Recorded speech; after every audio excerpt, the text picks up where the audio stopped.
ஓம் சாந்தி. இன்றைய முரளி 1/10/2024.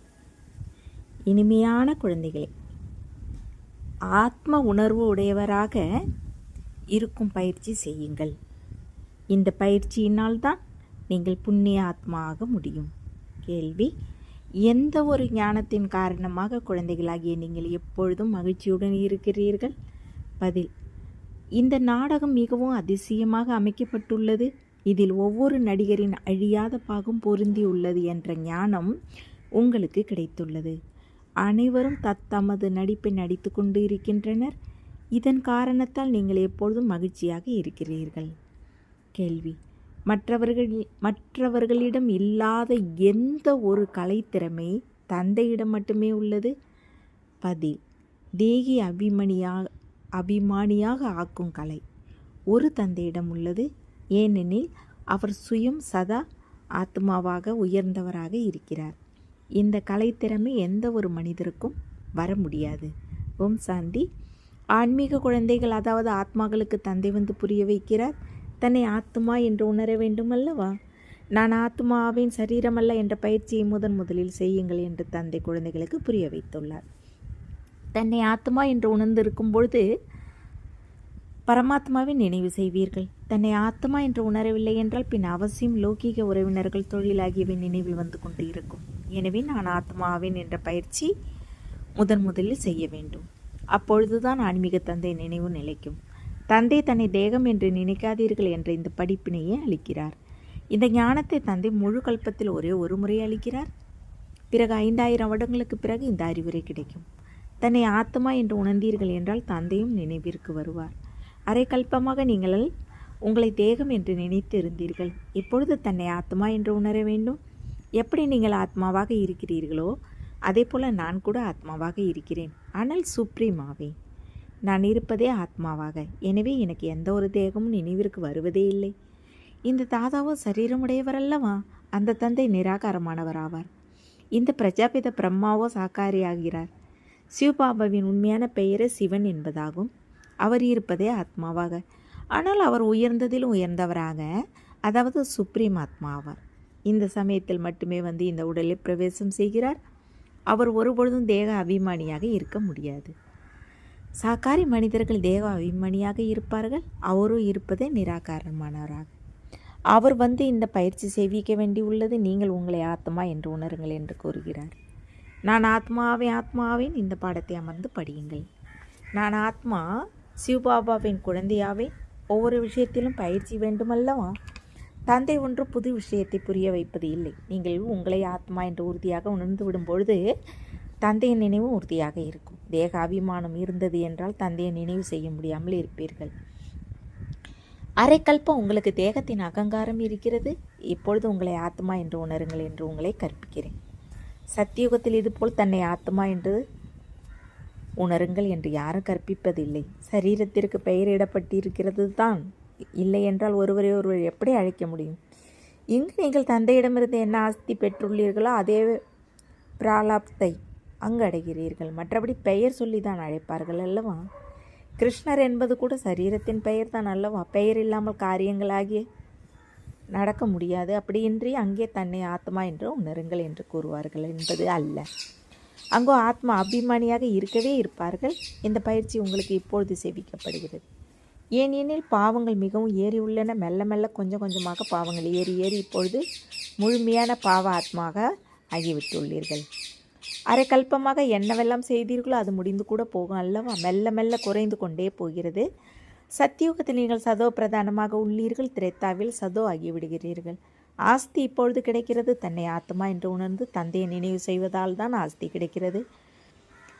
இந்த தேகி அபிமானி ஆவதற்கான படிப்பினையை தந்தை இப்பொழுது அளிக்கிறார். சத்தியுகத்தில் இந்த படிப்பு கிடைப்பதில்லை. அவரவர் பெயரில் தான் நடப்பார்கள். இங்கு நீங்கள் ஒவ்வொருவரும் நினைவின் பலத்தினால் தான் பாவாத்மாவிலிருந்து புண்ணிய ஆத்மா ஆக வேண்டும்.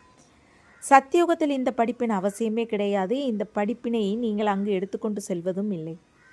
அங்கு இந்த ஞானத்தையும் எடுத்து செல்வதில்லை, இந்த யோகத்தையும் எடுத்து செல்வதில்லை. நீங்கள் பதித்த நிலையிலிருந்து பாவனமாக இப்பொழுது தான் ஆக வேண்டும். பிறகு மெல்ல மெல்ல கலைகள் குறைகின்றன. எப்படி சந்திரனின் கலை குறைந்து குறைந்து கடைசியில் ஒரு கோடு அளவு மட்டுமே இருக்கிறது. எனவே இதில் குழம்பாதீர்கள். ஏதாவது புரியவில்லை என்றால் கேளுங்கள். முதலிலோ நான் ஆத்மாவேன் என்பதில் உறுதியான நம்பிக்கை கொள்ளுங்கள். உங்களுடைய ஆத்மா தான் இப்பொழுது தமோ பிரதானமாக உள்ளது. முதலில் சதோ பிரதானமாக இருந்தது, பின் நாளுக்கு நாள் கலை குறைந்து கொண்டே போகிறது. நான் ஆத்மா ஆவேன் என்பது உறுதியான நினைவு இல்லாத காரணத்தினால்தான் நீங்கள் தந்தையை மறக்கின்றீர்கள். முதலாக அடிப்படை விஷயமே இதுதான். ஆத்மா அபிமானி ஆகிவிடும் பொழுது தந்தை நினைவிற்கு வருவார். பின் ஆஸ்தியும் நினைவிற்கு வரும். ஆஸ்தி நினைவிற்கு வந்தது என்றால் தூய்மையாகவும் இருப்பீர்கள், தெய்வீக குணங்களும் இருக்கும். லட்சியமோ முன்னால் உள்ளது அல்லவா?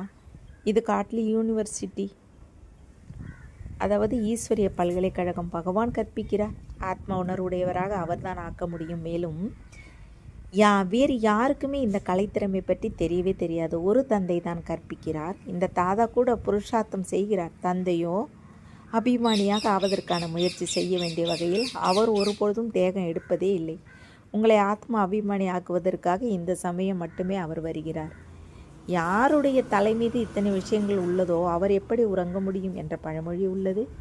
நிறைய தொழில்கள் அளவுக்கு அதிகமாக இருக்கிறது என்றால் அவர்களுக்கு நேரம் கிடைப்பதில்லை. உங்களை ஆத்மா அபிமானி ஆக்குவதற்காக இந்த சமயம் மட்டுமே அவர் வருகிறார். யாருடைய தலை மீது இத்தனை விஷயங்கள் உள்ளதோ அவர் எப்படி உறங்க முடியும்? மேலும் யாருக்கு நேரம் இருக்கிறதோ அவர்கள் பாபாவிற்கு முன்னால் புருஷார்த்தம் செய்ய வருகிறார்கள். ஒரு சிலர் புதியவர்களும் வருகிறார்கள். ஞானமும் மிகவும் நன்றாக உள்ளது என்று நினைக்கிறார்கள். தந்தையாகிய என்னை நினைவு செய்தீர்கள் என்றால் உங்களது பாவங்கள் அழிந்துவிடும் என்ற வார்த்தைகள் கீதையில் கூட உள்ளது. எனவே தந்தை இதை புரிய வைக்கிறார். தந்தை யார் மீது குறை கூறுவதில்லை. நீங்கள் பாவன நிலையிலிருந்து தூய்மையற்றவராக ஆகவே வேண்டியுள்ளது மற்றும் நான் வந்து பதித்த நிலையிலிருந்து பாவனமாக ஆக்கவே வேண்டியுள்ளது என்பதையே அறிந்துள்ளீர்கள். இது ஏற்கனவே அமைக்கப்பட்ட நாடகம். இதில் யாரையுமே நிந்திக்க வேண்டிய விஷயமே இல்லை. சரி பாபா, குழந்தைகளாகிய நீங்கள் இப்பொழுது ஞானத்தை நல்ல முறையில் அறிந்துள்ளீர்கள். வேறு யாருமே இறைவனை அறியாமலே உள்ளார்கள். எனவே அனாதைகள், நாஸ்திகர்கள் என்று அழைக்கப்படுகிறார்கள். இப்பொழுது தந்தை குழந்தைகளாகிய உங்களை எவ்வளவு அறிவாளியாக ஆக்குகிறார். ஆசிரியர் ரூபத்தில் கல்வி அளிக்கிறார். இந்த சிருஷ்டியின் சக்கரம் எப்படி சுற்றுகிறது என்ற இந்த படிப்பு கிடைப்பதன் மூலம் நீங்களும் திருந்துகிறீர்கள். சிவாலயமாக இருந்த பாரதம் இப்பொழுது வேசியாலயம் ஆகும் அல்லவா? இதில் நிந்தை பற்றிய விஷயமே கிடையாது. இது விளையாட்டாகும். இது பற்றி தந்தை புரிய வைக்கிறார். நீங்கள் தேவதையிலிருந்து அசுரராக ஆகியிருக்கிறீர்கள், ஏன் ஆனீர்கள் என்று கூறுவதில்லை. தந்தை வந்திருப்பதே குழந்தைகளுக்கு தனது அறிமுகத்தை அளிக்கவே, மேலும் சிருஷ்டியின் சக்கரம் எப்படி சுற்றுகிறது என்பது பற்றிய ஞானம் அளிக்கிறார். மனிதர்கள் தான் அறிந்து கொள்வார்கள் அல்லவா? இப்பொழுது நீங்கள் அறிந்து கொண்டு பின் தேவதையாகிறீர்கள். இந்த படிப்பு மனிதனிலிருந்து தேவதையாக ஆவதற்காகவே. இதை தந்தையே வந்து கற்பிக்கிறார். இங்கே எல்லோரும் மனிதர்களாக உள்ளார்கள். தேவதைகளோ ஆசிரியர்களாக ஆகி கற்பிக்கும் வகையில் இந்த சிருஷ்டியில் வர முடியாது. கற்பிக்கக்கூடிய தந்தை எப்படி படிப்பிக்க வருகிறார் பாருங்கள். பரமபிதா பரமாத்மா ஏதோ ஒரு ரதம் எடுக்கிறார் என்ற பாடல் கூட உள்ளது.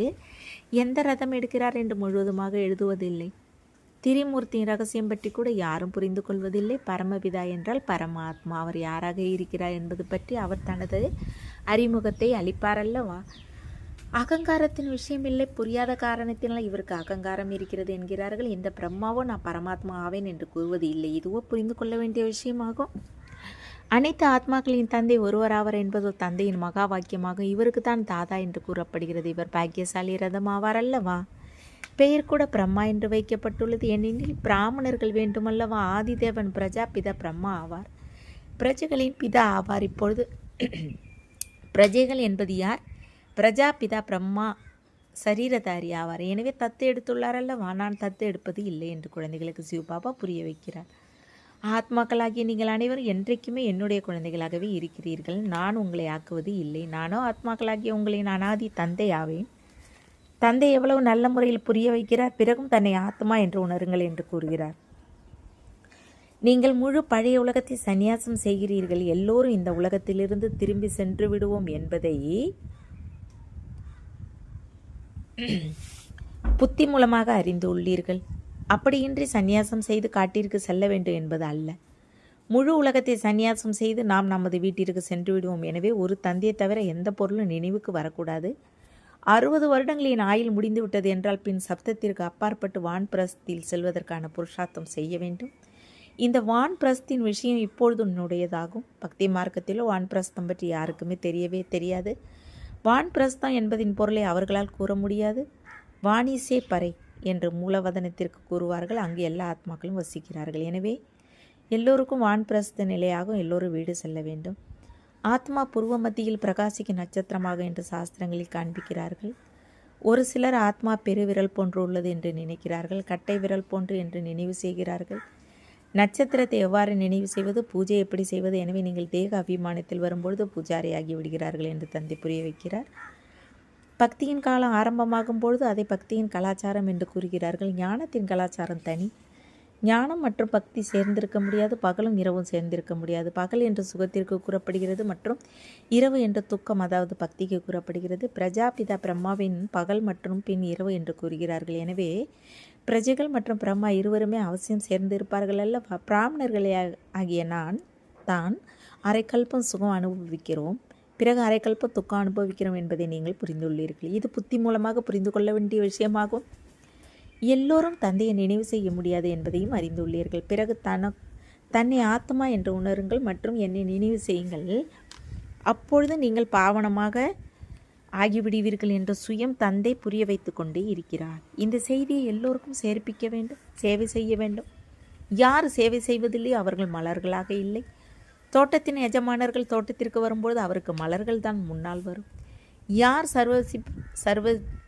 சர்வவிசபில், அதாவது சேவை செய்யக்கூடியவர்கள் இருக்கிறார்களோ, நிறைய பேர்களுக்கு நன்மை செய்கிறார்களோ அவர்கள் மலர்கள் ஆவார்கள். யாருக்கு தேக அபிமானம் உள்ளதோ அவர்கள் நாங்கள் மலர்களாக இல்லை என்பதை தாங்களும் புரிந்திருப்பார்கள். பாபாவிற்கு முன்னாலோ நல்ல நல்ல மலர்கள் அமர்ந்துள்ளார்கள். பின் தந்தையின் பார்வை அவர்கள் மீது செல்லும். டான்ஸ் கூட நன்றாக நடக்கும். பள்ளிக்கூடத்தில் கூட யார் முதல் எண், யார் இரண்டாம் எண் மற்றும் மூன்றாம் எண்ணில் உள்ளார்கள் என்பதை ஆசிரியரே அறிந்திருப்பார் அல்லவா? தந்தையின் கவனம் கூட சேவை செய்பவர்கள் பக்கம்தான் செல்லும். இதயத்திலும் கூட அவர்கள் தான் இடம்பெறுவார்கள். டிஸ்சர்வீஸ், அதாவது சேவைக்கு தடை செய்பவர்கள் இதயத்தில் இடம் பெறுவார்களா என்ன?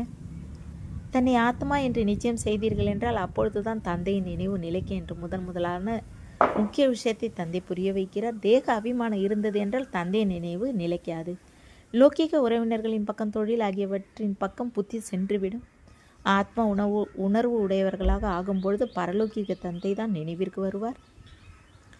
தந்தையே மிகவும் அன்புடன் நினைவு செய்ய வேண்டும். தன்னை ஆத்மா என்று உணர்வது, இதில் உழைப்பு உள்ளது. ஏகாந்தம் 7 நாள் பட்டியின் பாடமுறை மிகவும் கடினமானதாகும். யாருடைய நினைவும் வரக்கூடாது. யாருக்கும் கடிதம் கூட எழுதக்கூடாது. இது உங்களுடைய ஆரம்ப பட்டியாக இருந்தது. இங்கேயோ எல்லாரும் வைக்க முடியாது. எனவே வீட்டில் இருந்தபடியே பயிற்சி செய்யுங்கள் என்று கூறப்படுகிறது. பக்தர்கள் கூட பக்திக்காக தனியிடம் அமைத்து விடுகிறார்கள். உள்ளே ஒரு சிறிய அறையில் அமர்ந்து மாலையை நினைவு செய்கிறார்கள். எனவே இந்த நினைவு யாத்திரையில் கூட ஏகாந்தம் தேவை. ஒரு தந்தையை தான் நினைவு செய்ய வேண்டும். இதில் பேச வேண்டிய எந்த விஷயம் கூட இல்லை. இந்த நினைவின் பயிற்சிக்கு நேரம் தேவை. லௌகிக தந்தை எல்லைக்கு உட்பட்ட படைப்பவர். இவர் எல்லை இல்லாதவர் என்பதை நீங்கள் அறிந்துள்ளீர்கள். பிரஜாபிதா பிரம்மாவோ எல்லை இல்லாதவர் ஆகிறார் அல்லவா? குழந்தைகளை தத்து எடுக்கிறார். சிவ்பாபா தத்து எடுப்பதில்லை. அவருடைய குழந்தைகளாக எப்பொழுதும் இருக்கவே இருக்கிறார்கள். சிவ்பாபாவின் குழந்தைகளாக ஆத்மாக்களாகிய நாம் அனாதியாக இருக்கவே இருக்கிறோம் என்று நீங்கள் கூறுவீர்கள். பிரம்மா உங்களை ஸ்வீகாரம் செய்துள்ளார். ஒவ்வொரு விஷயமும் நல்ல முறையில் புரிந்து கொள்ள வேண்டியதாக உள்ளது. தந்தை தினமும் குழந்தைகளுக்கு புரிய வைக்கிறார். பாபா நினைவு இருப்பதில்லை என்று கூறுகிறார்கள். இதில் சிறிது நேரம் ஒதுக்க வேண்டும் என்று தந்தை கூறுகிறார். ஒரு சிலர் முற்றிலுமே நேரம் ஒதுக்க முடியாத அப்பேற்பட்டவர்களும் இருக்கிறார்கள். புத்தியில் நிறைய வேலை இருக்கும். பிறகு நினைவு யாத்திரை எப்படி இருக்கும்? தன்னை ஆத்மா என்று உணர்ந்து தந்தையாக என்னை நினைவு செய்தீர்கள் என்றால் நீங்கள் பாவனமாக ஆகிவிடுவீர்கள் என்பதே அடிப்படை விஷயமாகும் என்று தந்தை புரிய வைக்கிறார். நான் ஆத்மாவின் சிவபாபாவின் குழந்தையாவேன். இது மண்மன ஆகியதல்லவா? இதில் உழைப்பு வேண்டும். ஆசீர்வாதத்தின் விஷயம் கிடையாது. இதுவும் படிப்பாகும். இதில் கிருபை அல்லது ஆசீர்வாதம் நடக்காது. நான் எப்பொழுதாவது உங்கள் சிரத்தின் மீது கை வைக்கிறேனா என்ன? எல்லையில்லாத தந்தையிடமிருந்து நான் ஆஸ்தி பெற்றுக் கொண்டிருக்கிறோம் என்பதை நீங்கள் அறிந்துள்ளீர்கள். அமரபாவ, ஆயுஷன் பாவ, இதில் எல்லாமே வந்து விடுகிறது. நீங்கள் முழு ஆயுளை அடைகிறீர்கள். அங்கு ஒரு பொழுதும் அகால மரணம் ஏற்படுவதில்லை. இந்த ஆஸ்தியை எந்த ஒரு சாது சன்னியாசி ஆகியோர் அளிக்க முடியாது. அவர்கள் புத்திரவான் பாவ என்பார்கள். எனவே மனிதர்கள் அவர்களது அருளாலேயே குழந்தை பிறந்தது என்று நினைக்கிறார்கள். அவ்வளவுதான். யாருக்கு குழந்தை இல்லையோ அவர்கள் போய் அவர்களுடைய சீடர்களாக ஆகிவிடுகிறார்கள். ஞானமும் ஒரே ஒரு முறை கிடைக்கிறது. ஒருவரை பற்றிய ஞானமாகும். அதனுடைய பிராலப்தம் அரைக்கல்பம் நடக்கிறது. பிறகு இருப்பது அஞ்ஞானம், பக்திக்கு அறியாமை என்று கூறப்படுகிறது. ஒவ்வொரு விஷயம் கூட எவ்வளவு நல்ல முறையில் புரிய வைக்கப்பட்டு இருக்கிறது. நல்லது. இனிமையிலும் இனிமையான காணாமல் போய் வெகு காலம் கழித்து கண்டெடுக்கப்பட்ட குழந்தைகளுக்கு தாய் தந்தை பாப்தாதாவின் அன்பு நினைவுகள் மற்றும் காலை வணக்கம். ஆன்மீக குழந்தைகளுக்கு ஆன்மீக தந்தை நமஸ்தே. ஆன்மீக தந்தைக்கு ஆன்மீக குழந்தைகள் அன்பு நினைவுகள் மற்றும் நமஸ்தே. தாரணைக்கான முக்கிய சாரம் 1. இப்பொழுது வான் பிரஸ்த நிலை ஆகும். எனவே புத்தி மூலமாக அனைத்தையும் சந்நியாசம் செய்து ஒரு தந்தை நினைவில் இருக்க வேண்டும். தனிமையில் அமர்ந்து நான் ஆத்மாவேன் என்று பயிற்சி செய்ய வேண்டும். 2. சர்வீஸபிள் மலராக வேண்டும். டிஸ்சர்வீஸ் ஆகிவிடும் வகையில் தேக அபிமானத்திற்கு வசப்பட்டு அப்பேற்பட்ட எந்த செயலும் செய்யக்கூடாது.